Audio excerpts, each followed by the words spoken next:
सियासी हुकूमतें या ब्यूरोक्रेसी जो है वो इम्पर्सनल अथॉरिटी पे काम करती हैं। उसमें ऑफिस की ताकत होती है, शख्स के आने जाने से कोई फ़र्क नहीं पड़ना चाहिए।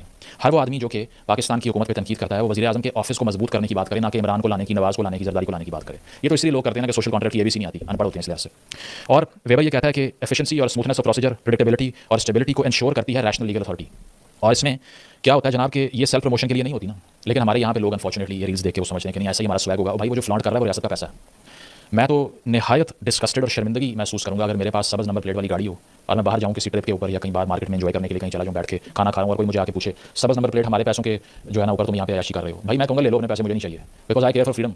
अगर आपने इस सारी हायरार्की को, इस ब्यूरोक्रेसी को ज्वाइन करना है तो फिर फ्रीडम को साइड पे रखना है आपने, क्योंकि इसमें इंडिविजुअल फ्रीडम नहीं है।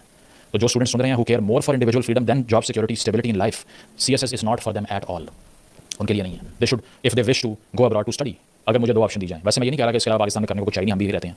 मैं ये कह रहा हूँ कि अगर आप if you care for independence, individual autonomy and freedom more than stability, financial security and order, CSS is not for you, bad news. तो ये जो इन्फ्लुएंसर सीएसपीज होते हैं ये जनाब क्या करते हैं, ये पर्सनल इमेज को बढ़ाने के लिए सोशल रिस्पॉन्सिबिलिटी को भूल जाते हैं, सोशल मीडिया को भी पर्सनल प्रमोशन के लिए इस्तेमाल करते हैं। अब इसमें मैं मिसाल देता हूँ, 2-4 पुलिस वाले आजकल बड़े फेमस हुए हैं, टिकटॉकर बने हुए हैं, और वो जहाँ बैठते हैं ना खुली कचहरियाँ लगा के, और वो उसमें क्या है जी 1.5 मिनट का क्लिप है, माँ जी तुसी दसो की होया नल, वो जी मेरे बेटे ने मुझे प्रॉपर्टी नहीं दी और ये नहीं किया। अच्छा क्या खून सफेद हो गया आजकल नौजवानों का, ये क्या किया एसएचओ साहब आपने? तो एसएचओ आगे से कोई जवाब दे रहा है कि नहीं हमने केस देख लिया, हमने एफआईआर कर ली। वो ऐसे पेपर देखेगा कहेगा सस्पेंड, ऐसे तो सस्पेंड खत्म, बात खत्म हो गई भाईजान। 1.5 मिलियन व्यूज़ आ गए हैं, शेयर हो रही है, आवाम पागल होगी कि यार ये अब आया आसमान से मसीहा अब उतरा है। मेरा सवाल ये है, आपको ये खुली कचहरियाँ लगानी क्यों पड़ रही हैं? अगर सिस्टम काम कर रहा हो, ब्यूरोक्रेटिक मशीनरी स्मूथली रन कर रही हो, तो उसमें इंडिविजुअल इंटेलिजेंस की जरूरत पड़ती ही नहीं है, पेश ही नहीं आती। कभी न्यूयॉर्क में आपने देखा या कभी अमेरिका में एलएपीडी को देखा कि वहाँ का शेरिफ जो है ना वो खुली कचहरी लगा के बैठा हुआ, वो कहे कि सस्पेंड सस्पेंड सस्पेंड, यार क्या मजाक कर रहे हो।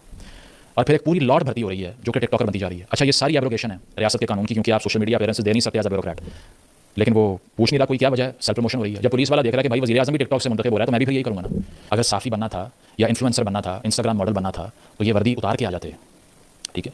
अगर यहाँ पर आप आ गए हैं तो उसमें सेल्फ प्रमोशन जीरो होनी चाहिए, बिकॉज आप सेल्फ को डिनोट ही नहीं कर सकते। आप तो एक कॉग है बहुत बड़ी मशीनरी के अंदर, इससे ऊपर आप कुछ बन नहीं सकते हैं। लेकिन मसला यह है कि ये रिमेन्स हैं, डिब्रीज है ब्रिटिश मोनार्की की, क्योंकि आपको पता है 1858 में पहला सिविल सर्विस का एग्जाम हुआ ब्रिटिश ईस्ट इंडिया कंपनी की तरफ से, जब रूल खत्म होता है उसके बाद में। और इसके अलावा उस वक्त की इंडियन सिविल सर्विस जो पहले इंपीरियल सिविल सर्विस थी, जिसमें तकरीबन 1500 मेंबर थे, वो सोसाइटी को हेजमन्स की तरह रूल किया करते थे, वो किंग्स हुआ करते थे अपनी अपनी टेरिटरी के। और इसमें डोमिनेंस और अथॉरिटी को असर्ट करना ब्यूरोक्रेसी की स्टेटमेंट थी, ना कि पब्लिक सर्विस। सबको मालूम होना चाहिए जो ये वीडियो सुन रहे हैं कि वो जेन्युइन पब्लिक सर्विस के लिए नहीं आ रहे। आप लोग भी अगर आप में से कोई ये सोच रहे हैं ना कि जेन्युइन ऑथेंटिक क्विंटेसेंशियल खालिसतन मैं पब्लिक को सर्व करने के लिए आ रहा हूँ, तो डिप्रेशन से मारे जाओगे, पहली बता रहा हूँ। उसकी वजह है कि जहाँ कॉन्फ्लिक्ट ऑफ इंटरेस्ट आएगा, एक जाहिल बंदे का आपको फोन आएगा जैसे कुछ नहीं पता होगा, आपने इतनी किताबें पढ़ी होंगी, इतनी मेहनत की होगी, लाखों रुपए अकेडमी को दिए होंगे, उस पर भी मैं आता हूँ जो इंडस्ट्री चल रही है, और उसके बाद में आपके सर पे एक ऐसा आदमी नाफिज हो जाएगा जो आगे कहेगा फाइल पे साइन करा देते। तो अगर आपकी कॉन्शियस है ना अंदर, तो दो ही काम होंगे। पहला ये आप सिस्टम का हिस्सा बन के अपना दिमाग बिल्कुल रेस कर दोगे, अपनी कॉन्शियस को मार दोगे, अपने जमीन का गला घोट लोगे। दूसरा डिप्रेशन से पागल हो जाओगे, भाग जाओगे यहाँ से। Be absolutely clear about these outcomes that you might encounter in future if you are amongst the 2% of people who get to pass this test.